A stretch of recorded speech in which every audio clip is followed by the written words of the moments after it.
अनुभा सिंह जी, श्री हरिवंश राधा वल्लभ। राधा वल्लभ श्री हरिवंश महाराज जी, आपके चरणों में कोटि कोटि प्रणाम। गुरुदेव भगवान, मेरी कुछ दिनों से दिनचर्या बहुत बाधित हो गई है।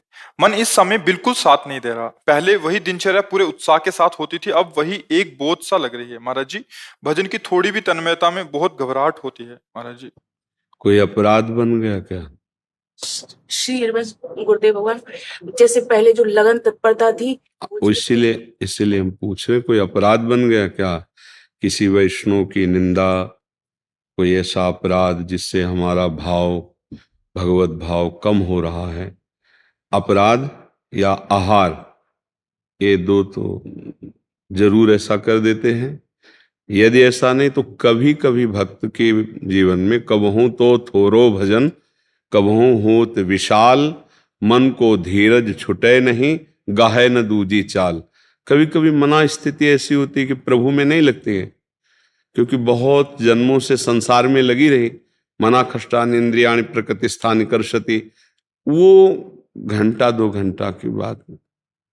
लेकिन अगर बराबर कई दिनों से ऐसा चल रहा है तो फिर भोजन का बहुत 2 दिन 3 दिन, रक्त जब तक रहेगा तब तक वो जहाँ उसका प्रभाव जला भजन करने से, तो फिर वही भाव आ जाता है। लेकिन अपराध जब तक मोचन नहीं होगा तब तक आगे नहीं बढ़ने देता। जैसे संतों की निंदा, वैष्णव की निंदा, या नाम के विषय में सोचना कि, या किसी के प्रति कोई आपराधिक वृत्ति हो जाना, या धर्म विरुद्ध अपने से कोई आचरण हो जाना, इन पर ध्यान देना चाहिए।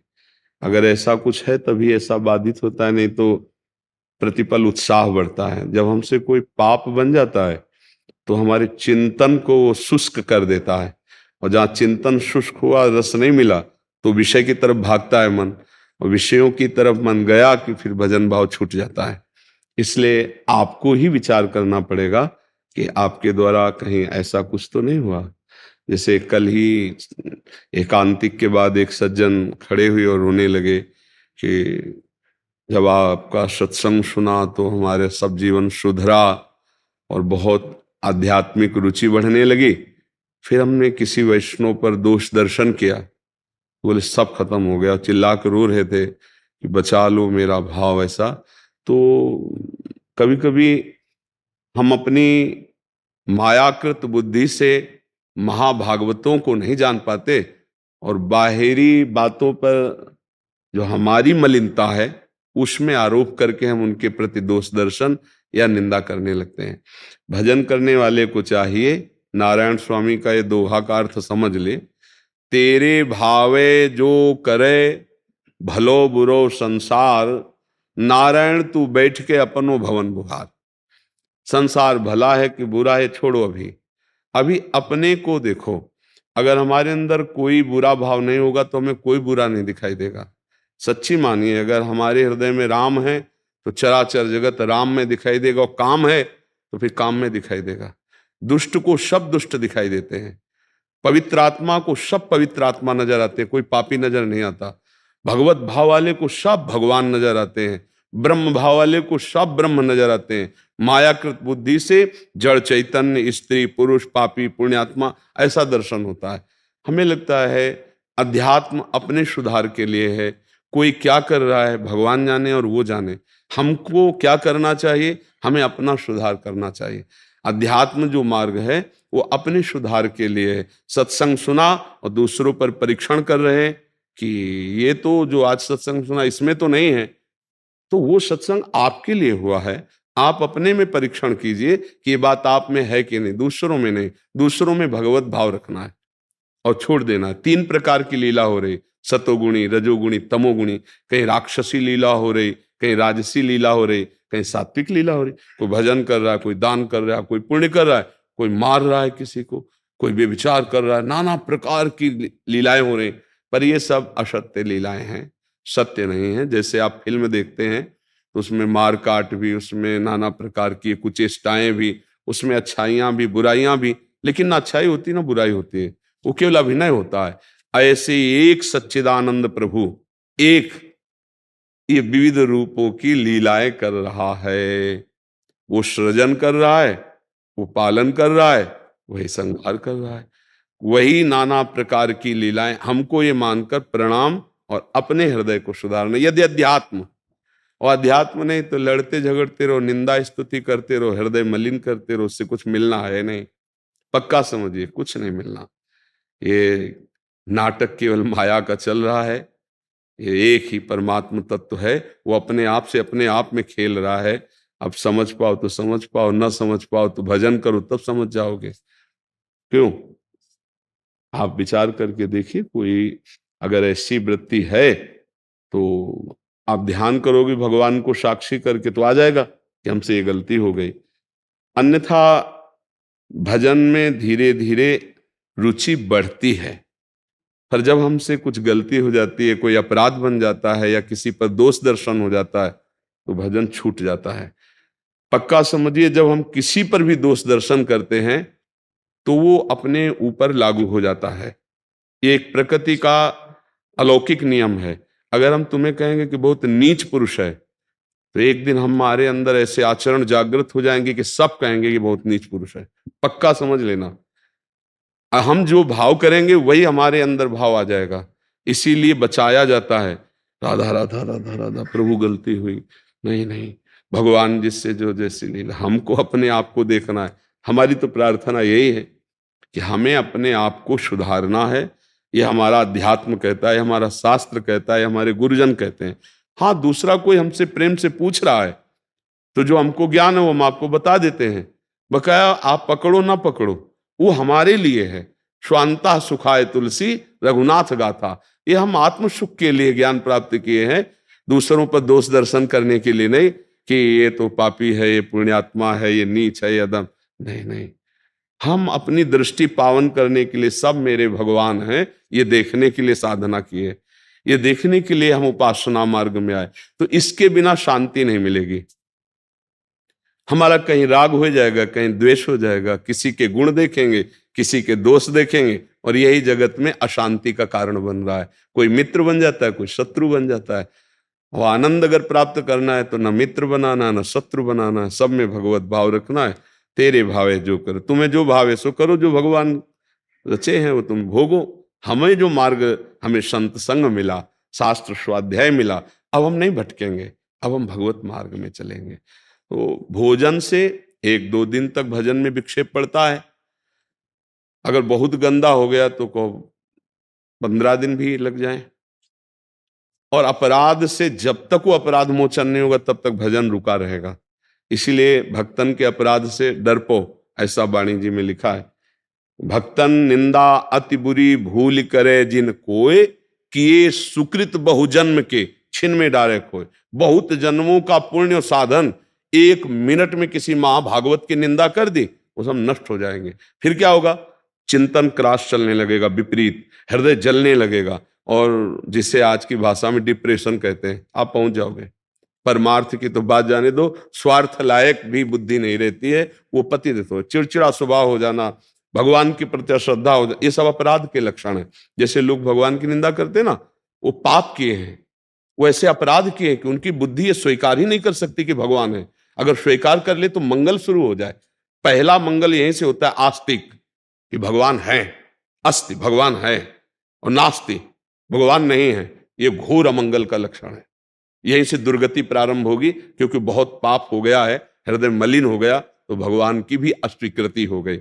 स्वीकृति में कम से कम इतना तो रहता है कि एक रास्ता बचा रहता है कि मैं बहुत नीच हूं, पामर हूं, प्रभु आप मुझे बचा लो।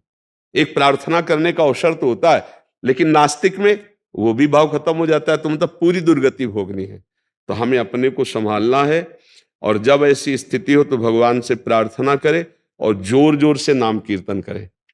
इसके लिए हमें भाव की जरूरत नहीं है, इसके लिए भाव की जरूरत, नाम कीर्तन के लिए भाव की जरूरत। राधा राधा राधा राधा राधा राधा मन जला रहा है, पर राधा राधा राधा, या तो वो अपराध सामने आ जाएगा कि तुमने अपराध किया तो उससे क्षमा मांग लो, मानसिक या प्रगट में, अगर सामने हो, और अगर नहीं तो फिर नाम ही भस्म कर देगा उस अपराध को। इसमें जप नहीं काम कर पाता, क्योंकि मन नहीं लगेगा। इसमें कीर्तन काम करेगा, या फिर भजन की इतनी प्रीता हो कि रोकर भगवान से प्रार्थना करे, गलती हो गई हमसे, पता नहीं कहाँ गलती हुई, मुझे पता नहीं, हे नाथ क्षमा करो, और मेरा भजन पुनः चलने लगे। तो बड़े कृपालु भगवान हैं, ऐसा कर देंगे।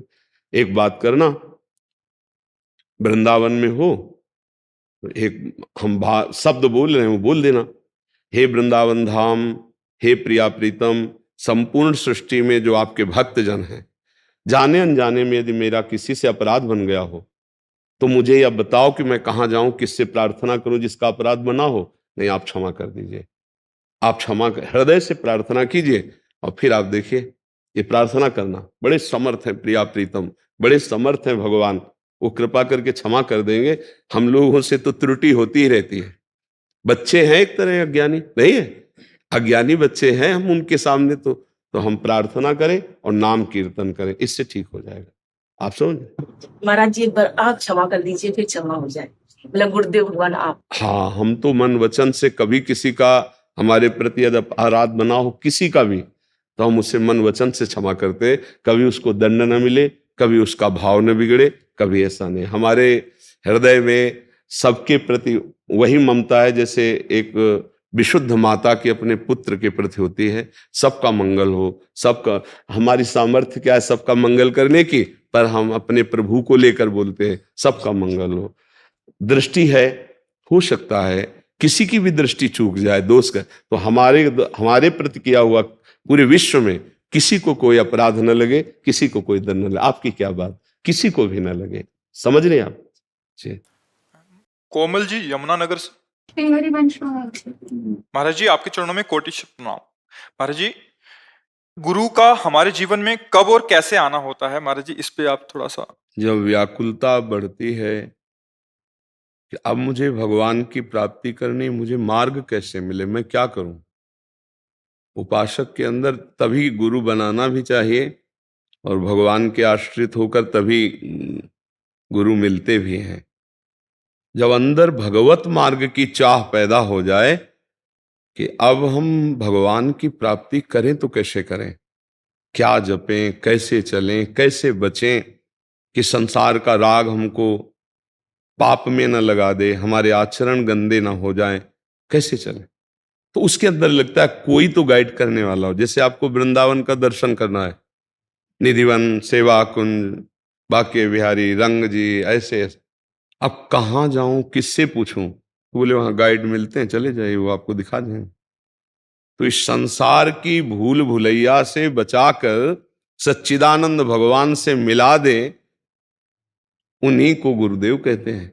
गुरु का मतलब वही जो संसार से, और ऐसे गुरु कहाँ हैं, कहाँ मिलेंगे, पता नहीं। तो हम भगवान से प्रार्थना करें कि हे नाथ, आप ही सब गुरुओं के गुरु हो, अब आपको हम कैसे पाएं। गुरुदेव की जरूरत है तो आप आइए गुरुदेव बनकर, या तो मुझे स्वीकार कीजिए और या मुझे बुला लीजिए, दो काम होंगे, या तो आ जाएंगे आपके घर में और या भगवान आपको वहां पहुंचा देंगे गुरुदेव के समीप। पर गुरुदेव तभी वर्ण करना चाहिए जब हृदय में भगवान की प्राप्ति की बात आवे। गुरुदेव का संबंध कोई व्यवहारिक नहीं कि जैसे संसार के और संबंध है वैसे गुरुदेव का संबंध। आजकल देखी देखा गुरु बनाया जाता है ना, 4 लोग बना रहे हैं हम भी, ये सब अपराध है, क्योंकि तुम उनकी आज्ञा नहीं पालन करोगे, तुम्हारे अंदर भगवत प्राप्ति की लालसा नहीं है, तो जो नाम मंत्र देंगे उसका महत्व नहीं होगा, उनके विपरीत चलोगे, अपराध बन जाएगा। गुरु तब बनावे जब हमारे अंदर इच्छा हो गई भजन करने की, भगवत मार्ग की। तो अब गुरु बनाने के लिए हम पहले भगवान को गुरु बनाए, वही सबके गुरु हैं, वो हमको गुरुदेव से मिला देंगे, पक्का विश्वास करो। ये अपने हृदय की बात कहते हैं। हम क्या जाने कि हमारे कौन गुरुदेव हैं। विद्यार्थी टीचर की पहचान जान सकता है कि कौन ग्रेजुएट इन 5 में, क्योंकि ग्रेजुएट तो जब जान पाएगा जब उनसे ऊपर हो, वो उनसे ज्यादा पढ़ा लिखा हो, तब समझेगा कि अच्छा ये इनमें से ये ग्रेजुएट है, क्योंकि वो सब ज्ञान रखता है। हम तो ऐसे हैं नहीं, तो हम सब ज्ञान रखने वाले का पहले आश्रय लेते हैं, वो है श्री कृष्ण, वो है भगवान। हे भगवान, आपका हम आश्रय लेते हैं। प्रगट में कहा जाता है गुरु बना के ही भगवत प्राप्ति होती है, चाहे शिव बिरंच सम होई, गुरु बिन भव निधि तरे न कोई। तो नाथ आ जाओ गुरु के रूप में, या तो हमें बुला लो या आप आ जाओ, आप मिला दो गुरुदेव से, यहां बुला के या हमें भेज करके।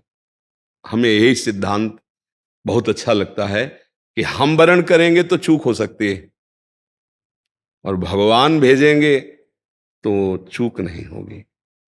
और जब हमारा गुरुदेव पर ब्रह्म भाव हो जाए कि साक्षात परब्रह्म तस्मै श्री गुरुवे नमः, तब समझे कि हमारा परमार्थ ठीक चलेगा। नहीं तो 4 दिन बाद कोई तुम्हें निंदा करे तुम्हारे गुरुदेव की, तुम्हारे अच्छा ऐसे, बस भाव बिगड़ गया। अब उनके प्रति अश्रद्धा हो जाना तो मंत्र नहीं चलेगा जो दिया है, नाम नहीं चलेगा, परमार्थ भ्रष्ट हो गया। अब एक जगह श्रद्धा हो गई, अब घूमो तो अब जहां जहां जाओगे धोखा मिलता चला जाएगा। पहले परब्रह्म भाव कर ले, गुरुर ब्रह्मा गुरुर विष्णु गुरुदेव महेश्वरा गुरु साक्षात परब्रह्म तस्मै श्री गुरुवे नमः। यदि किसी को अल्पज्ञता के कारण ऐसे गुरु का वर्ण करने का अवसर मिल गया कि जो दंभ और पाखंड से युक्त हैं, सब रूपों में वही हैं, अब आपको ये दिखाई दे रहा है कि इनके संग से, इनके आचरण से हमारी श्रद्धा नष्ट हो रही है और गलत है।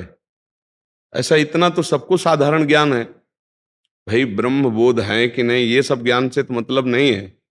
हम यहां ये बात कर रहे हैं कि उनके जो भागवतिक व्यवहार में, प्रापंचिक व्यवहार का दूषित चेष्टाएं, तो हमको उनसे दूरी बना लेनी चाहिए, ना उनकी निंदा करनी चाहिए, ना उनसे मिलना चाहिए, और जो उन्होंने नाम दिया है उसको पकड़ लेना चाहिए। वो नाम आपको परब्रह्म की प्राप्ति करा देगा। नाम तो दूषित नहीं भाई, कोई भी संत अगर कोई भी रामकृष्ण हरि जो नाम देगा वो नाम आपको भगवत प्राप्ति करा देगा। बस उनकी निंदा न करे और समीप ना जाए, क्योंकि अगर समीप जाएंगे तो और अश्रद्धा हो जाएगी। तो हम भगवत भाव रखेंगे और दूरी बना लेंगे तो उसका भी कल्याण हो सकता है। इसीलिए कहा गया है कि सहसा किसी को गुरु न बनावे, खूब भगवान से प्रार्थना करे और संग करे, और जब अंदर आ जाए कि हमारे प्रभु मिल गए हमको, अब इनकी बात पे चलना है, तब नहीं तो बड़ा जीवन डगमगा जाता है। एक जगह बनाया और फिर श्रद्धा हो गई तो वो फिर संशय जग गया ना, तो अच्छी जगह भी वो संशय कर बैठेगा, क्योंकि उसका संशय का स्वभाव बन गया कि ये अच्छा, हमें लगता है यहां भी वही है क्या, यहां भी वही है, और उसका परमार्थ बिगड़ जाता है। हमें लगता है अगर परमार्थ पुष्ट रहे तो जीवन सार्थक। परमार्थ कैसे पुष्ट रहेगा? नाम मिला, और अगर हमें संग से श्रद्धा बिगड़ती नजर आ रही, हम अपनी श्रद्धा नहीं बिगड़ने देंगे, दूर हो जाएंगे और हृदय से नमन कर खूब नाम जप, और रोज सुबह गुरुदेव भगवान को प्रणाम। भगवान तो सर्वत्र है ना, बस संग नहीं करेंगे, इससे काम बन जाएगा। और वैसे तो इंतजार करे, जब भगवान मिलाएंगे तो फिर धोखा नहीं हो सकता। पर इतनी प्रार्थना जोर की हो तब बात। देखो लंका में विभीषण जी भजन कर रहे हैं, अपनी तरफ से हनुमान जी जब गए तब उन्होंने कहा आज प्रमाण मिल गया कि भगवान हम पर कृपा कर दिए, मतलब भगवान की नजर में हम हैं। जो प्रभु मोहि अनुग्रह कीन्हा तो तुम आई दरस हट दीना, अपनी तरफ से तुमने दर्शन दिया। अब मोहि भाव भरोस हनुमंता, बिनु हरि कृपा मिले नहीं संता। जो भगवान के प्रिय संत जन हैं उनको भगवान जानते हैं, तो भगवान से प्रार्थना करे तो गुरुदेव की प्राप्ति हो जाएगी। क्यों, समझ में आया जी? रूपाली जी, राधे राधे गुरु जी। गुरुदेव आपके चरणों में कोटि कोटि प्रणाम। गुरुजी, कभी कभी पूजा करने में मन नहीं लगता, फिर भी नित्य कर्म हेतु पूजा करते हैं, क्या इस प्रकार की गई पूजा फलदायी है? हाँ, व्यर्थ तो नहीं जाएगी। व्यर्थ तो कोई कर्म नहीं जाता, चाहे पाप कर्म हो चाहे पुण्य कर्म हो, ये तो भगवत पूजा है, ये कैसे व्यर्थ चली जाएगी? पर यदि भाव से किया जाए तो बहुत जल्दी और ज्यादा लाभ मिल जाएगा। जैसे हम अपने बच्चे को जब भोजन पवाते हैं तो कैसे पवाते हैं? मेरा बेटा, कोई पुण्य कोई लाभ की बात थोड़ी रहती है। वो अच्छे से भरपेट पाले, यही लाभ है हमारे को। नहीं होता? माँ जो ऐसे डांट के कहती है ये खा ना तू, ये पी। अब उसे पूछो कि तुम्हें, अगर वही माँ किसी संत को पवाएगी तो उसके अंदर भावना होगी कि पुण्य मिलेगा। ध्यान रखना, नहीं होती? साधु महात्मा के खवाने से पुण्य मिलेगा, पाप नष्ट हो जाएंगे। या बहुत अच्छा भागवत हुआ, भक्त हुआ, तो ये सोचेगा भगवान प्रसन्न हो जाएंगे। लेकिन वो कामना करेगा, पर वो अपने जब पुत्र को पवा रहा होता है तो इनमें से कौन सी कामना करता है कि भगवान प्रसन्न हो जाएंगे, कि पुण्य होगा, कि पाप? कुछ सोचता है क्या ना? उसे पूछो क्यों नहीं सोचता, तो कहेगा मेरा बेटा है, इसके लिए सोचने की जरूरत क्या है? तो मेरे भगवान हैं। आप देखो, घूम के आओ, मेरे भगवान हैं। अब भाव में भर करके बढ़िया 4 रोटी थोड़ी सब्जी भाव में भर के दो भोग लगा रहे हैं। प्रभु पाओ मुझ गरीब के पास। वो ऐसी पूजा हो रही है कि आपको समझ में आ जाएगा क्या हो। बाजार गए, कोई इत्र थोड़ा सा अपने सब्जी लाने के पैसे से काट करके उससे इत्र ले लिया और प्रभु को ले। प्रभु, पूजा का स्वरूप ये भाव, वस्तुओं से ज्यादा भाव। पर वस्तु को लेकर भाव आता है, नहीं? वस्तु को लेकर, जैसे चोखा मेला जी बाजार गए थे अपने घर की ठाकुर के लिए सब्जी लाने। देखो बड़े बड़े केले रखे, तो कहा केले तो बहुत सुंदर है, बहुत रसीले लग रहे, ये विट्ठल भगवान के लिए बहुत अच्छा रहेगा। अब जो पैसे थे उससे केले खरीद लिए। भाव का विषय देखना, सेवा का। दरवाजे पे गए, अंदर तो निषेध था उनके लिए। पहले पूर्व में वर्ण परंपरा, कुल परंपरा, इसका बड़ा विधान, तो उन्होंने कहा केले ठाकुर जी को भोग लगा दो। अरे तेरे हाथ के केले थोड़ी ठाकुर जी पाएंगे। उनका इन्होंने हमसे कहा है, बहुत उच्च कोटि के महापुरुष हुए चोखा मेला जी, महाराष्ट्र के बड़े महाभागवत हुए हैं। ठाकुर जी से कहा अगर आपको पाना नहीं था तो मेरे अंदर प्रेरणा क्यों की, और जब हम लाए तो आप मना कर रहे हो। तो विट्ठल भगवान के सेवा के पार्षदों ने कई बार समझाया, जब नहीं माने तो जो वहां सेवा में थे गेट के, उनको आदेश किया तो धक्का मार के उनको बाहर कर दिया। अब वो अंदर से देखो भाव का खेल, अंदर से बड़े दुखी हुए कि प्रभु जब जानते थे कि मैं इस कुल में जन्मा हूं तो आपने प्रेरणा क्यों की, और क्या मैं आपका नहीं हूं? आज इसका निर्णय कीजिए। नहीं, मेरी समझ में नहीं आ रही ये बात आपकी कि ऐसा आपने क्यों किया। पहले प्रेरणा की, फिर धक्का मार के बाहर निकलवा दिया। तो आप जानते नहीं थे प्रेरणा करते समय कि मैं कौन हूं? क्या मैं आपका नहीं हूं?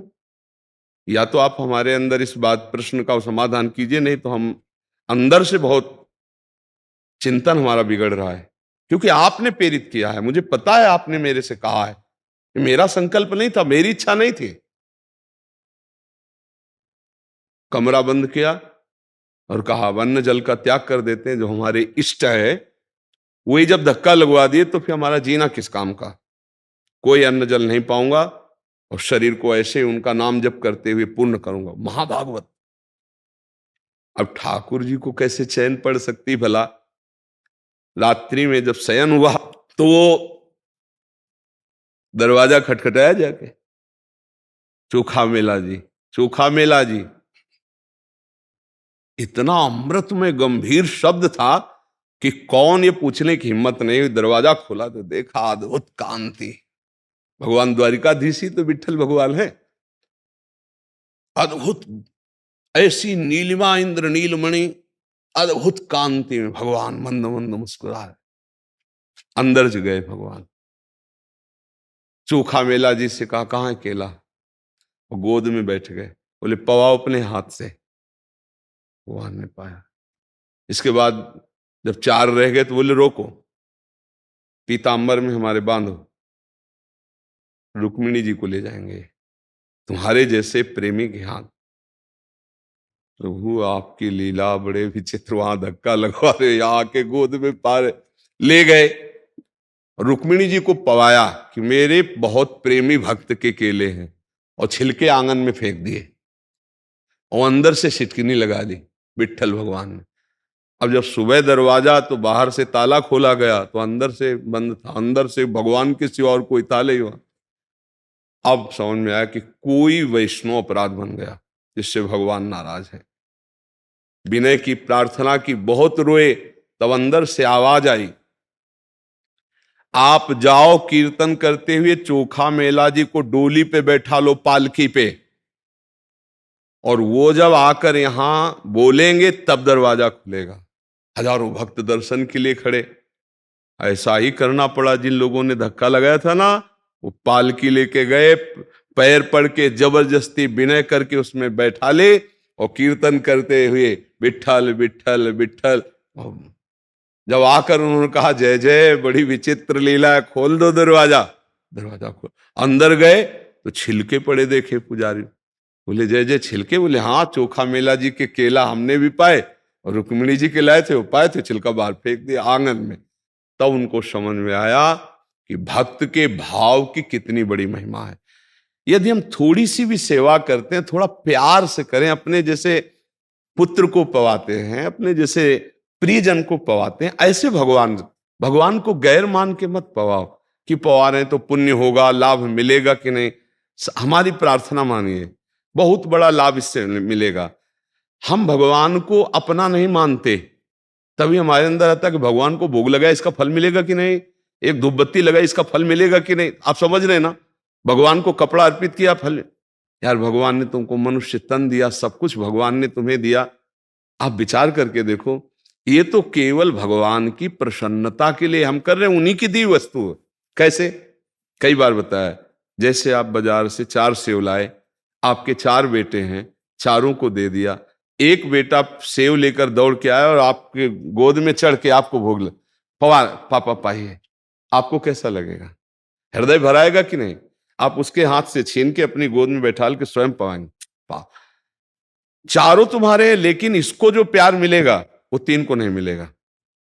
3 तो खा रहे हैं सेव, और चौथे को प्रेम से त्वदीयम वस्तु गोविंदम तुभ्यमेव समर्पये। प्रभु के द्वारा दी वस्तु जब प्रभु को अर्पित करते हैं तो ऐसे प्रसन्न हो जाते हैं, जैसे वो पिता प्रसन्न हो गया। यद्यपि दी हुई उन्हीं की वस्तु है, पर जब उनको तो वापस वो दे देते हैं ना, एक कौरा भी तो नहीं पाते ना, जीव कते थाल वापस आती है, वो हाथ से छीन के ऐसे पिता पवाने लगा रहे और गोद में बैठा। ऐसे ही भगवान का प्यार मिलता है। हम प्रभु को अपना ना मानकर इतना पराया मानते कि हर कार्य का फल चाहते हैं। हम कहते हैं मिलेगा, असत क्रियाओं का फल है तो सत्क्रिया का फल के। अगर हम भाव से करें तो बहुत जल्दी लाभ मिल जाए। बेर कोई बहुत अच्छी चीज होती है क्या? बखान बखान के राम जी पा रहे हैं सबरी मैया के। कोई चावल नहीं चबाएगा साधारण आदमी, सुदामा के टूटे हुए तंदुल बखान के पा रहे हैं। हमारे ऐसे कृपालु भगवान हैं, अनंत ब्रह्मांडों के स्वामी होकर भी गीता जी में कह रहे पत्रम पुष्पम फलम तोयम ये में भक्त्या प्रति। एक तुलसी दल, एक चुल्लू जल, एक फूल, एक कोई फल, अगर भगवान को भाव से, उसी से रीझ जाते हैं। प्यार से सेवा की जाती है, ऐसा भाव रखते हैं कि प्रभु मेरे हैं। जैसे अपने लोग मेरी लाडली जू, मेरे लाल जू, मेरे प्रिया प्रीतम जू, ऐसे भाव से सेवा की जाती है। तो इस भाव को हमें कहीं पढ़ने की जरूरत नहीं है। हम अपने बेटे को कैसे पवाते हैं, अपने पति को कैसे सेवा करते हैं, ऐसे जैसे हम अपने प्रियजनों को पवाते हैं, ऐसे हम प्रभु को भोग लगाएं, ऐसे हम प्रभु को दुलाएं। अपने बेटे को कैसे सजाते हैं, नहला दिया, कपड़े पहनाए, सब। कोई फल की आकांक्षा होती क्या? तो फिर प्रभु से तत्काल आप फल की क्यों चाह करते हैं? फल तो मिलेगा ही। जैसे तुम्हारा बेटा एक दिन सयाना होकर के एक दिन तुम्हारी ऐसी ही सेवा करेगा, अगर वो थोड़ा भी विवेकवान है तो पैर छुएगा तो तुम्हारी सेवा करे। तो आज तुम सेवा कर रहे हो, कल भगवान तुम्हारी सेवा करेंगे। भक्तों के चरित्रों को पढ़ के देखो, भगवान कह रहे हूं भक्तन को दास, भगत मेरे मुकुटमणि, पग चापूं सेज बिछाऊं, नौकर बनूं हजाम। हाकू बैल बनो गडवारो बिना तनख्वाह रथवान, यही तो मेरे मन में ठणी भगत मेरे मुकुट में। क्या तनख्वाह अर्जुन जी दिए हैं? रथ हाँक रहे हैं भगवान। आप सोचो, संधि दूत बनकर जा रहे हैं, अखिल कोटि ब्रह्मांडों के स्वामी भगवान। जो आप सेवा करें ना, उससे बढ़कर आपकी सेवा करेंगे, और वो ही कर रहे हैं। अभी समझ में नहीं आ रहा ज्ञान के कारण, तो हमें लगता क्या दे दिया भगवान ने? ये मानो दे दिया, तुम्हें बुद्धिवान बनाया, तुम्हें नेत्रवान बनाया। थोड़ी देर के लिए आंख बंद करके देखो, अगर सदा के लिए बंद हो जाए तो कैसा लगेगा? तुम्हें आंखवान बनाया, नेत्र है, तुम्हारे श्रवणेन्द्रिय है, घ्राणेन्द्रिय है।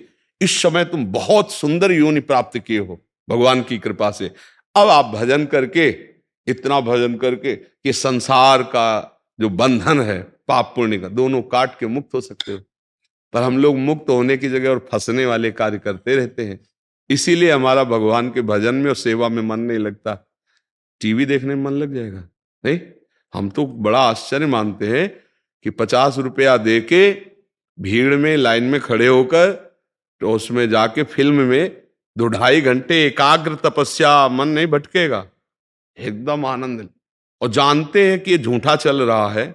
गजब की बात है, संसार में झूठी बात देखने के लिए कष्ट सहकर पैसा लगाकर 2.5 घंटे समय, और उसमें मन न लगाओ तो हमें बताना, एकदम मन लग जाएगा, कभी मन भागेगा नहीं। नहीं, तुम्हारी रुचि के अनुकूल केवल फिल्म लगी हो, फिर क्या कहना है, मतलब परमानंद में डूब जाओगे। और जब भगवान सत्य हैं और उनका भजन करने बैठो, तो वहां 2.5 घंटे 2.5 मिनट भी सही ढंग से भजन नहीं हो ले पाएगा, मन भाग पड़ेगा, तो है कुछ गड़बड़ी है। इसका मतलब ये माया मुझे सत्य से हटाना चाहती है, इसीलिए इससे लड़ना पड़ेगा। हम प्रभु का नाम जपेंगे, प्रभु के गुण गाएंगे, जबरदस्ती प्रभु की सेवा में रहेंगे और हर कर्म प्रभु को समर्पित करेंगे, माया पर विजय प्राप्त कर लेंगे। तो ये भाव अगर नहीं भी बन रहा तो भी भगवान की सेवा व्यर्थ नहीं जाती, पर भाव से करे तो भगवान बहुत जल्दी कृपा करते, क्योंकि भगवान वस्तुओं के तो भूखे हैं नहीं। सबको ही जानता है भाव का भूखा हूं मैं। हाँ, भगवान को भूख कैसे लगती है? तुम्हारे भाव से। अगर भाव नहीं तो भगवान तो पूर्ण काम है, उनको भूख कैसे लग जाएगी? वो कोई 5 भौतिक शरीर वाले थोड़ी है कि उनके प्राण अन्न मांग रहे हैं, वो तो चिदानंद है। जब भक्त के अंदर भाव आता है कि प्रभु ये पाएंगे, तो भगवान के अंदर वही भाव चला जाता है और वो पाने लगते हैं। ये था माम प्रपद्यन्ते तास तथैव भजाम्यहम्। एक गजब की बात है कि सुदामा के सूखे चावल के टुकड़े बखान कर पार, रुक्मिणी जी सोच रही हैं 56 भोग लगाती हूँ, कभी वाह नहीं कहा, और ये रोमांचित हो रहे सुदामा जी के तंदुल पाक। क्या भाव, दैन्यता, मुझ गरीब के पास है ही नहीं कुछ कि द्वारिकाधीश को दूं, तो छुपाए थे। तो कहा क्या लिए हो? ऐसे छीन के एक मलिन कपड़े में। भगवान, सुदामा आज मैं ही नहीं, समस्त ब्रह्मांड तृप्त कर दिए तुमने, क्योंकि रोम रोम में भगवान के ब्रह्मांड है ना, कोटि कोटि ब्रह्मांड एक एक रोमकूप में वास करते। ब्रह्मांड निकाया निर्मित माया, रोम रोम प्रतिवेदक है। इसलिए भगवत सेवा उसका फल मिलेगा, पर भाव से करे तो बहुत अच्छा रहता है। एक सेवा कर लो केवल भाव से, चाहे प्रातःकालीन कर लो, चाहे राजभोग वाली कर लो, और तो दिनचर्या चली रही, पर एक सेवा भाव से कर लो। मेरे प्रभु, वो छवि नहीं है, वो गोपाल जी ऐसे नहीं बैठे हैं, वो प्रियालाल साक्षात देखो कण कण में है, तो वो तो है ही है, प्रभु है ही है। तो वहां वो ऐसे भोग लगाओ जैसे प्रभु को लगाया जाता है, जैसे अपने प्रियजनों को पवाते हैं। और लो, और अब देखा 4 रोटी सब्जी रख दिया और भाव किया प्रभु को, और इच्छा गरम गरम गए, 1 रोटी और घी से चुपड़ी, भाव प्रभु। जैसे कोई रिश्तेदार आवे, प्रियजन आवे, तो कैसे हम पवाते हैं? भगवान के लिए चिरौरी रख दिया है, कटोरी में पानी रख दिया, और आप हलवा और चाय लेकर, कॉफी लेकर जा रहे हैं आप ही, तो भगवान यार गरीब आदमी थोड़ी कि तुम्हारी चिरौरी की जरूरत थी। हाँ, अनंत ब्रह्मांडों के स्वामी। गांव में जानते हो, दुकान में जाए वो कहे नारियल दो, कपड़ा दे दो, सुपारी दे दो, तो बोले भगवान वाली ना, बोले हाँ। तो जो कतरने वाले खाने वाले नहीं लेते हैं, वो अगर अलग रखा जाता है, वो भगवान की सुपारी होती है। जो नारियल सूख गया है, जो नारियल, वो नारियल रखा जाता है। और एक कपड़ा आता ही है, वो सत्यनारायण की कथा वाला, बोले कथा वाला कपड़ा चाहिए, मतलब सबसे घटिया कपड़ा, अब वो भगवान को समर्पित करे। तो ऐसे भगवान को भैया नहीं चाहिए कोई सामग्री। उनके नारियल के देखो बगीचे वो प्रकट किए हुए हैं, उनके पास कुछ कमी है? अनंत ब्रह्मांड उन्हीं के द्वारा। तो हाँ, अगर थोड़ी भी वस्तु भाव में भर करके तो वो भगवान स्वीकार कर लेते हैं। तो ऐसी सेवा में विशेष लाभ नहीं मिलता कि भगवान के लिए कम पैसे वाली ऐसी निकृष्ट वस्तु, और अपने लिए अगर वही कहा जाए कि आप ये सुपारी, आप ये वस्तु का प्रयोग करेंगे, नहीं। दुकान वाला अलग रखता है, गांवों की बात हम कह रहे हैं, क्योंकि उस समय गांव का एक लालटून होता है, वो सत्यनारायण की कथा के लिए होता है। जो सूखा नारियल होता है सत्यनारायण की कथा के लिए होता है। जो अंदर से खोखली सुपारी होती है सत्यनारायण के लिए होती है। हमें लगता है ऐसी पूजा तो करनी ही नहीं चाहिए।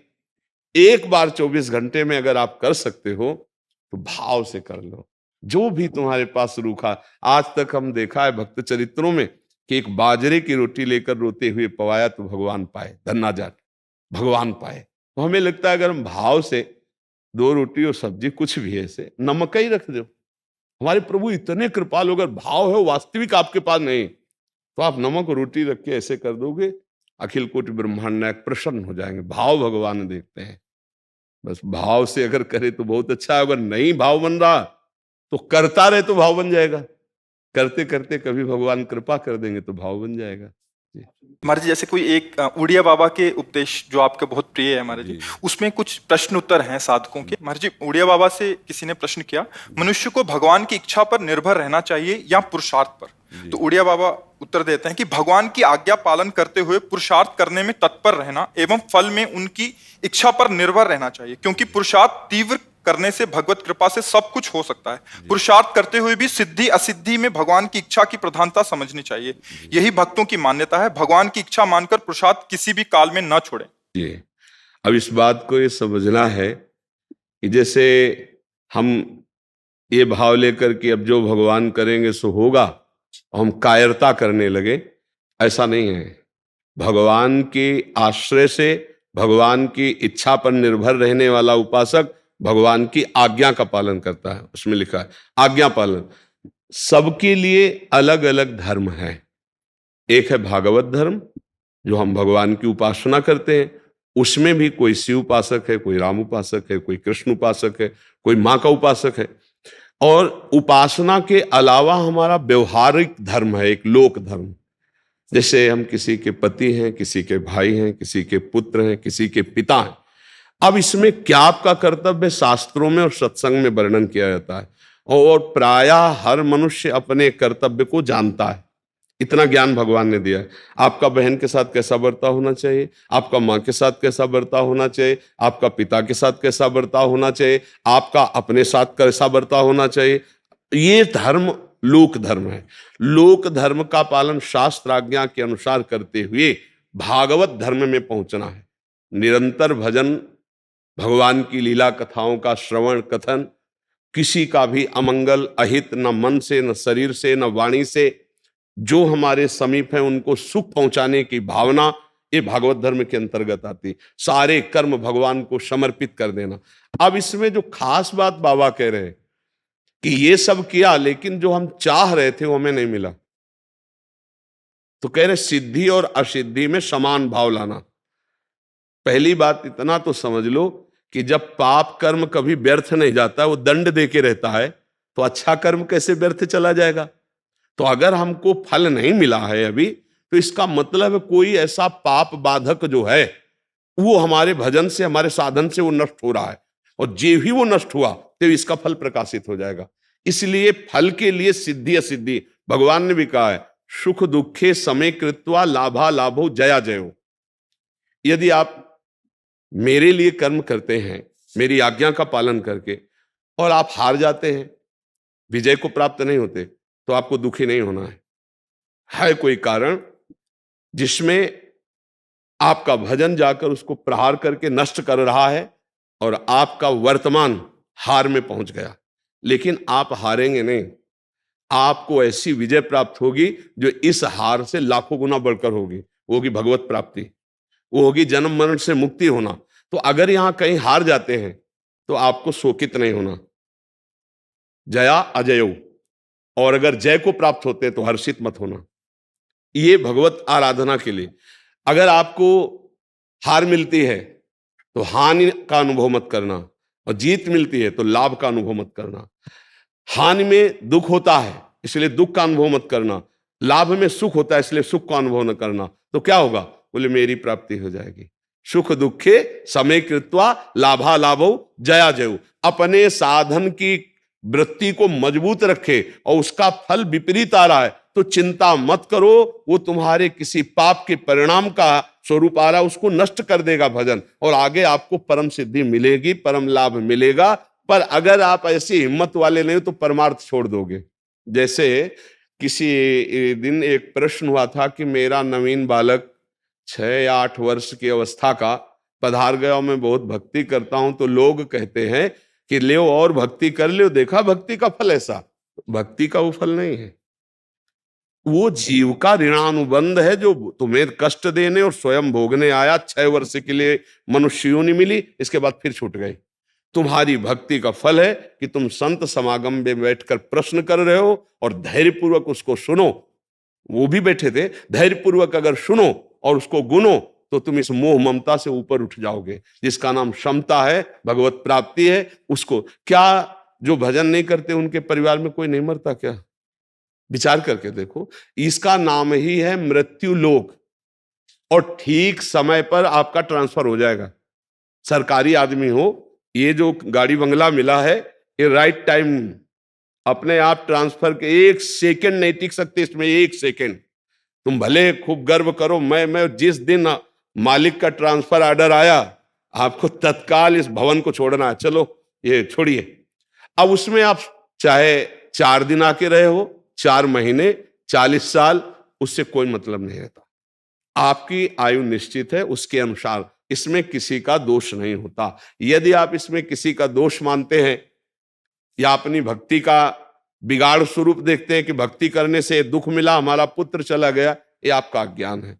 एक महाभारत में प्रसंग आता है, गौतमी नाम की महान तपस्विनी थी और उनका एक 8 वर्ष का पुत्र था, और जंगल में तप परायण रहती थी, कंदमूल फल से अपने पुत्र का पोषण करती थी। एक दिन काले सर्प ने काट लिया और पुत्र पधार गया, तो जो जंगली होते हैं कोलभील, वो उठा करके लाए और कहा, हे देवी आपके पुत्र को काले सर्प ने काट लिया और मृत्यु को प्राप्त हो गया। अब वो मां थी और बड़ी तपस्या उनकी, उन्होंने कहा मैं उसी सर्प को भस्म कर दूंगी जिसने मेरे पुत्र को काटा है। आकर्षण किया, सर्प सामने आया, उनका मेरे पुत्र को काटा, मैं तुम्हें भस्म कर दूंगी। बड़े ध्यान से सुनना, भगवान श्री कृष्ण द्वैपायन व्यास देव जी ने महाभारत में लिखा।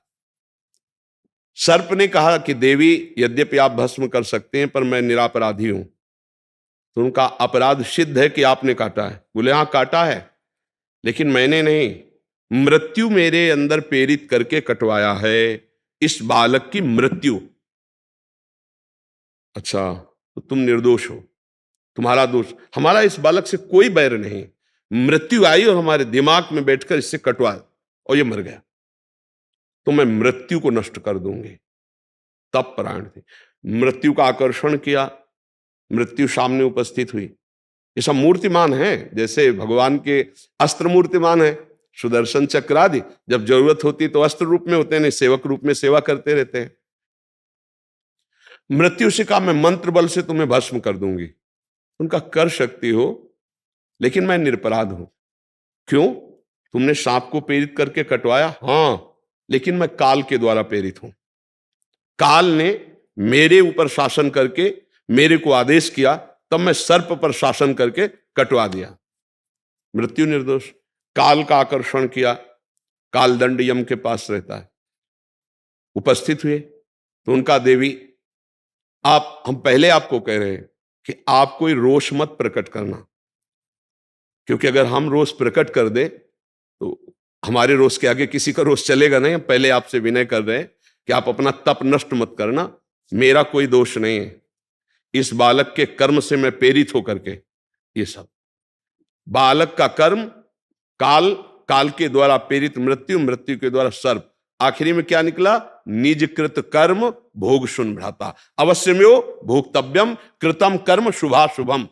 उस जीव का कर्म, उसको इतनी अवस्था में इसके द्वारा मृत्यु होगी, पक्का पता है, वो विधान होता है। अब हम भक्ति करें या ना करें, ये नहीं कि भक्ति करेंगे तो उसको बचा लेंगे और नहीं करेंगे तो वो मर जाएगा, या ना करेंगे तो बच जाएगा। ये जो लोक में बोल देते ना, ये बहुत वो अज्ञानी जन होते हैं। भक्ति करने से दुख नहीं मिलता, भक्ति करने से ज्ञान प्रकट होता है, हमको लड़ने की क्षमता आती है, हम इस संसार सागर से मुक्त होते हैं और दुख और सुख हमारे कर्मों का फल पहले निश्चित हो चुका है, वो समय समय पर आता रहेगा, कभी सुख आएगा कभी दुख आएगा। भक्ति सुख दुख से बचाकर भगवान की प्राप्ति के लिए है। अगर हम कोई कामना प्रबल कर ले और भजन उतना है तो उसकी पूर्ति हो जाएगी, अगर कामना हम ना करें तो भगवान की प्राप्ति हो जाएगी। तो लोकवत जब हम व्यवहार धर्म में हो तो शास्त्र आज्ञा के अंतर्गत कि किसके साथ कैसा हमारा संबंध होना चाहिए, और भागवत धर्म के जो नाम निरंतर जपना, दूसरों को सुख पहुंचाना, सारे कर्म भगवान को समर्पित करना, इसका फल मांगे भगवान की प्राप्ति। अगर तुम्हें लौकिक कोई फल नहीं मिल रहा है, तुम्हारा काम नहीं बन रहा है, तो भी नाम काम कर रहा है, तुम्हारे पाप को नष्ट कर रहा है, उसको छोड़ो मत कि अरे अब लाभ तो मिला नहीं, देखो संकट पे संकट आ रहे, और तो भजन का क्या फल हो सकता है, भक्ति का क्या फल, यही फल है। नहीं, वो उन सब पापों को नष्ट करके जिस दिन से सुख प्रारंभ होगा भक्ति का हृदय में, तो सब भगत नाच नाच करके भगवान की जय जयकार किए। आज तक किसी ने भगवान के प्रति ये नहीं कहा कि पूरा जीवन हो गया भजन करते, क्या हमको दिया, ऐसा। अगर कोई कष्ट है तो हमने गलती की है, पक्का समझ। भगवान की तरफ से वो मंगल भवन परम करुणामय है। जैसे सूर्य कभी अंधेरा कर ही नहीं सकता, सूर्य के सामने अंधेरा टिक ही नहीं सकता, ऐसे भगवान कभी अमंगल कर ही नहीं सकते। जिन्होंने जहर दिया भगवान को स्तन में, उसको तो माँ वाली गति दे दी, और जो भगवान को दूध पिला रहे हैं, भोग लगा रहे, नाम जप कर रहे हैं, भला उनका मंगल कैसे हो जाएगा। इसलिए बाबा कह रहे कि भगवान की आज्ञा के अनुसार धर्म का पालन करते हुए, भजन करते हुए फल में समान भाव रखे।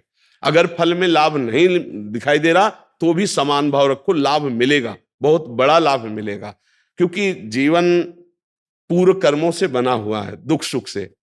अभी हम भजन शुरू किया और हमको लाभ मिलने लगा तो भक्ति का नहीं है, बहुत ध्यान से समझना, वो पूर्व का है। अभी जो गेहूं की फसल बोई गई तुरंत थोड़ी, रोटी तो पीछे वाले गेहूं की है, नई वाली फसल तो 6 महीना बाद इंतजार करो फिर आएगी। तो ये जो भक्ति है ये तुरंत थोड़ी ऐसे कि ऐसे ऐसे, यद्यप काम तुरंत हो रहा है। भागवत के एकादश स्कंद में लिखा है, जैसे आप कई दिनों के भूखे हो तो आपको भोजन एक एक कवल पवाया जाए तो भूख मिटा रहा है ना, लेकिन एक कवल 4 कवल के बाद आपको रोक दिया जाए तो आपको कैसा लगेगा? लगेगा इससे तो अच्छा देते ही नहीं, क्योंकि जलन बढ़ जाएगी। अब वो जब आधा पेट हो तब जाके स्वाद लगेगा, खीर कैसा, पुआ कैसा, कढ़ी कैसी। ऐसे ही हम जब नाम शुरू करते हैं तो जलन शुरू होती है।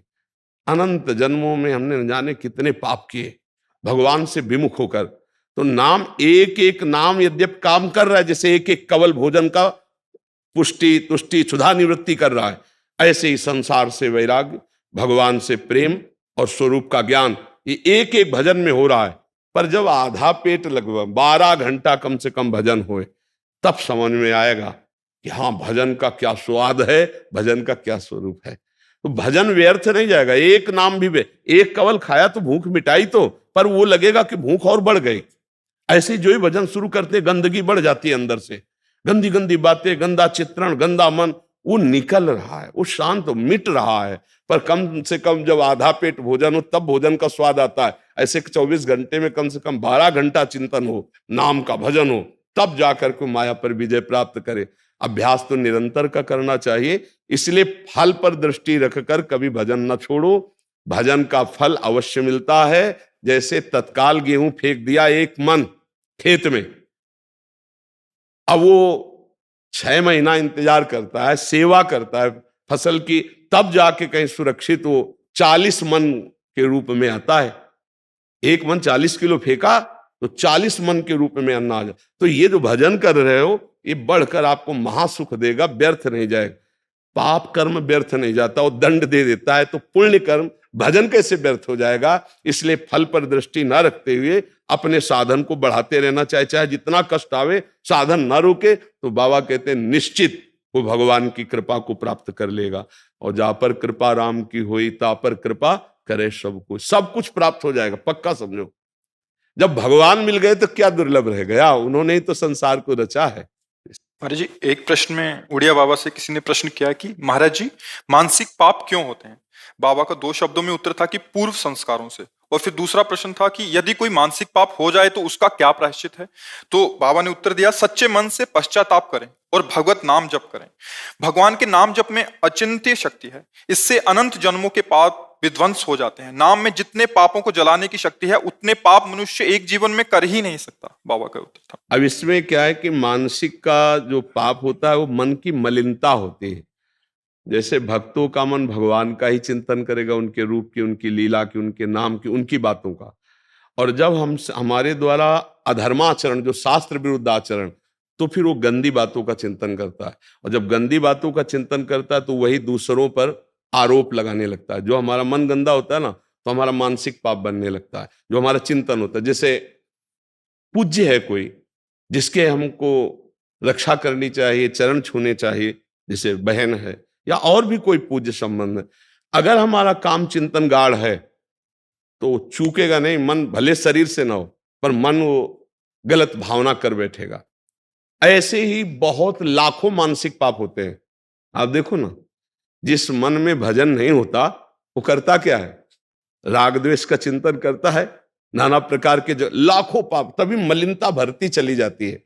पर कलयुग का एक प्रताप है, कलिकर एक पुनीत प्रतापा, मानस पुण्य होए नहीं पापा। अगर मानसिक पाप का दंड मिलता तो हमारी दुर्गति पक्की थी।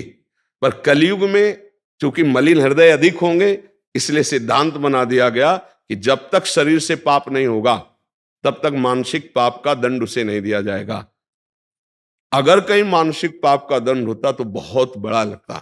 तो हमारे मानसिक पाप बने ही ना, क्योंकि मानसिक चिंतन कलयुगी प्राणी उसे रोक नहीं सकता, क्रिया में उतार देगा, क्योंकि उसमें क्षमता नहीं है। इसीलिए अगर मानसिक चिंतन रुक जाए, जैसे मन ने हमारे कुछ गलत सोचा, अब हमारी क्षमता नहीं कि उसकी सोच को मिटा दे, हमको गलत करना पड़ेगा। वो हमको विवश कर देगा, वो हमें पागल बना देगा। कोआ मदांधो मदना तुरुआ, जहां कामना प्रबल हुई तो आदमी पागल हो जाता है। बाद में खुद सोचता है, ग्लानि करता है, यार मुझे नहीं करना चाहिए, ऐसा क्यों हो गया। वो जो कामना जागृत हुई, अब वो कामना संकल्प बन गई तो क्रिया करा के रहेगी। अगर केवल स्फुरणा हुई, शांत हो गई तो बच गए। तो स्फुरणा ही ना हो, इसके लिए कोई उपाय? तो बाबा कह रहे नाम जप। भगवान के नाम जप से सारी मानसिक मलिनता भस्म हो जाएगी। वही चिल्ला चिल्ला के कहते कि राधा राधा राधा राधा हर समय रटते रहो, बच जाओगे। जो मानसिक पाप हैं, जो शारीरिक क्रियाओं में परिणित हो जाते हैं, उनको हम वहां उदय ही ना होने दें, उनका संकल्प ही ना बनने दें। तो राधा राधा राधा राधा हम नाम जप करते रहें। और सच्ची बात, कभी कामनाओं की पूर्ति नहीं होती, कभी नहीं हुई। देखो आप लोग इतनी अवस्था के हो, हर सुख देखे हो गृहस्थी के, क्या मन शांत हो गया? क्या तृप्त हो गया? बस वही चाल उसकी है जो बचपन में थी, वही आज है। देखो ईमानदारी से देखो, अगर रुका है तो भजन से रुका है, दूसरा कोई उपाय नहीं। नहीं तो पूरा जीवन हमारा ऐसे खोखला हो जाएगा, नष्ट हो जाएगा। और ये भोग लें, ये देख लें, ये सूंघ लें, ये छू लें, ये खा लें, इसी में जीवन चला जाता है। चलो, जैसी भी परिस्थितियों पर राधा राधा तो बोलते रहो। नहीं संभाल पा रहे हो, राधा राधा बोलते रहोगे, सब संभल जाएगा। नाम जप में बड़ी सामर्थ्य है भगवान का। और एक बात बाबा कह रहे हैं कि तुम चिंता ना करो, अगर आगे पाप तुमसे ना बने, ऐसा तुम भजन कर लो, ऐसा अपना आचरण सुधार लो, तो कह रहे तुम्हारे सारे पाप नष्ट हो जाएंगे। इतने पाप तुम कर ही नहीं सकते जितने नाम में पाप नाश की सामर्थ्य है। महाराज जी, एक इसमें बाबा कह रहे हैं कि नाम जप में अचिंत्य शक्ति है। अचिंत्य का तात्पर्य होता तुम सोच भी नहीं सकते कि उसमें कितनी सामर्थ्य है। अरे जब भगवान को अधीन कर लेता है नाम जपक, तो और तो बात है। सुमीर पवन सुत पावन नामू, अपने बस करी राखे रामू। भगवान को अधीन कर लिया तो और शक्ति की क्या बात। और भगवान भी नाम की महिमा को नहीं पूर्ण रूप से गाए। वो कहूं कहां लगी नाम बढ़ाई, और राम न सके नाम गुण गाई। इसलिए अचिंत शक्ति। स्वयं भगवान वर्णन करना चाहे तो वो नाम की महिमा का वर्णन नहीं कर सकते। नाम जापक भगवान अजित को अपने अधीन कर लेता है तो अचिंत शक्ति नाम की है कि आप सोच भी नहीं सकते कि नाम जप से क्या क्या हो सकता है। इसलिए निरंतर नाम जप का जो अभ्यास है वो अचिंत शक्ति को जागृत करता है। थोड़ा बारा तो लगभग जो थोड़ा सात्विक है वो तो जपते हैं करते हैं, पर बात बनेगी निरंतरता में। कोई श्वास टूटे ना छूटे ना नाम में, राधा राधा राधा राधा राधा राधा। जब श्वास ऊपर जाए तो राधा, श्वास नीचे आए श्वास श्वास नाम जपे तो दुविधा रहा है न कोई, अर्थात निश्चित भगवत प्राप्ति हो जाएगी। और ये कलयुग है, इसमें और साधन नहीं होने वाले, पक्का। ये कलिकाल मलायतन मन कर देख विचार, श्री रघुनाथ नाम बिन नाही नान आधार।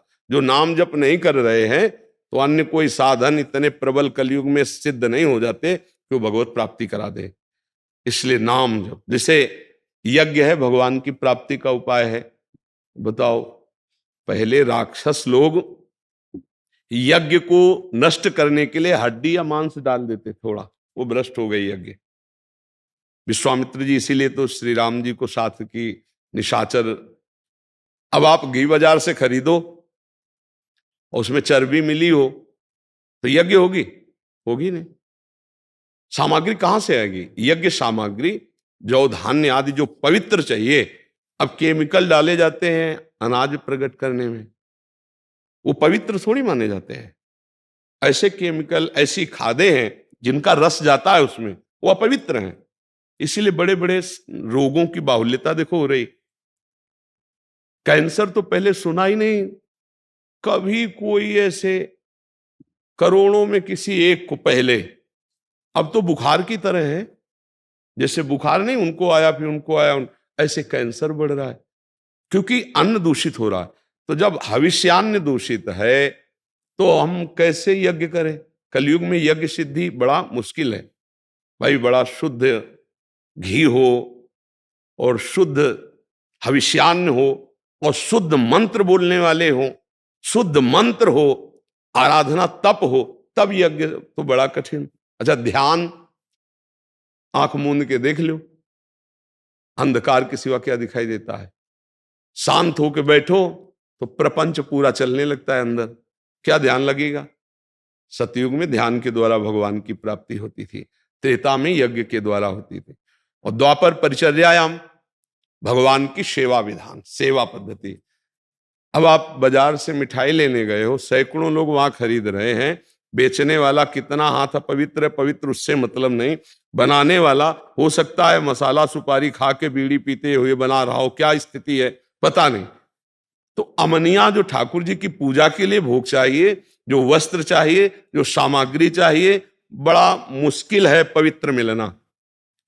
अब लघुशंका करके दुकानदार आया, अब हाथ धो के आचमन करके ये प्राय खड़े खड़े लघुशंका की और आके फिर, तो अपवित्रता अगर वस्तुओं की है तो हम कैसे ठाकुर को सेवा करके रिझा ले?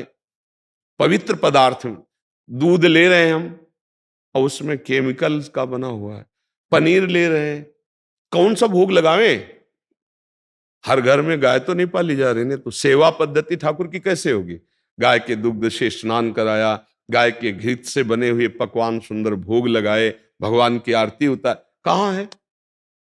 कोई बिरला ही नहीं। तो अब कहाँ सेवा भाव कि हर घर में 2-4 गाय हैं और उनको अब तो आधुनिकता, ट्रैक्टर का जमाना, तो हम भगवत सेवा के बल से भगवान को प्राप्त कर ले, ये भी बड़ा कठिन हो गया। ये द्वापर में था, द्वापर में परिचर्यायाम।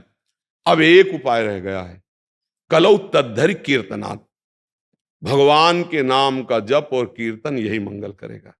इसमें अपवित्र पवित्रो वा सर्वावस्थांगतो पिवा या स्मृत पुंडरीकाक्षम स्वायाभ्यंतरा शुचि, चाहे भीतर से चाहे बाहर से, दोनों जगह से तुम परम पवित्र हो जाओगे यदि नाम चल रहा है। कृष्ण कृष्ण श्याम श्याम, राधा राधा, राम राम, जो भगवान का नाम प्रिय लगे, जो गुरुदेव ने दिया हो, खूब नाम जप करो, इसी से परम मंगल हो जाएगा। अचिंत शक्ति नाम में विराजमान, मतलब तुम सोच नहीं सकते, कर तुम अकर तुम अन्यथा कर तुम, सर्व समर्थ भगवान का नाम है, बस जपने लगो। जैसे गरीब आदमी 1-1 रुपया जोड़ता है ऐसे राधा राधा राधा राधा राधा राधा, चाहे नहाए हो या ना नहाए हो, अपवित्र अपवित्र हुआ, शौच में बैठे हैं तो भी अंदर अंदर जप रहे राधा राधा राधा। मतलब शौच में दिल फेल हो जाए तो क्या करो, तो शौच में भी हमें अलर्ट रहना है। शौचालय में गए राधा राधा, नाम के लिए कोई निषेध नहीं, मंत्र के लिए निषेध, मंत्र नहीं जप सकते, नाम को कहीं भी जप सकते। अपवित्र पवित्र हुआ, चाहे पवित्र हो चाहे पवित्र हो, तो खूब नाम जप करे तो शारीरिक मानसिक सब पापों से मुक्ति मिल जाती है और भगवान हमें अपनी शरण में ले लेते हैं। हमारा आवागमन जो जन्म मरण का चक्र है इससे छुटा देते हैं।